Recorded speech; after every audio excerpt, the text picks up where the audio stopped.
আগে চীনের বিপুল পণ্য যুক্তরাষ্ট্রে বিক্রি হতো, কিন্তু যুক্তরাষ্ট্রের বাজার থেকে চীনের আয় দেশটির মোট দেশজ উৎপাদন জিডিপির মাত্র 2%।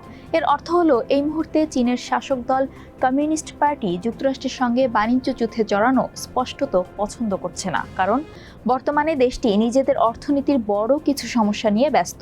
এসব সমস্যার মধ্যে কয়েক বছর ধরে চলে আসা আবাসন খাতের সংকট, অতিরিক্ত আঞ্চলিক ঋণ ও তরুণদের বেকারত্ব অন্যতম। তবে এসব সমস্যা সত্ত্বেও চীন সরকার নিজেদের জনগণকে বলেছে যুক্তরাষ্ট্রের শুল্ক হামলা মোকাবিলায় তারা শক্ত অবস্থানে রয়েছে। দেশটির নেতারা এটাও জানিয়েছেন তাদের আরোপিত শুল্কের কারণে যুক্তরাষ্ট্রের রপ্তানি নিঃসন্দেহে ক্ষতিগ্রস্ত হবে। এর আগে ট্রাম্প দম্ভ করে নিজ সমর্থকদের বলেছিলেন শুধু শুল্ক আরোপ করেই চীনকে সহজে হার মানতে বাধ্য করা হবে, কিন্তু বাস্তবে তা চরম বিভ্রান্তিকর বলে প্রমাণিত হয়েছে। দেখা যাচ্ছে বেইজিং আত্মসমর্পণ করছে না।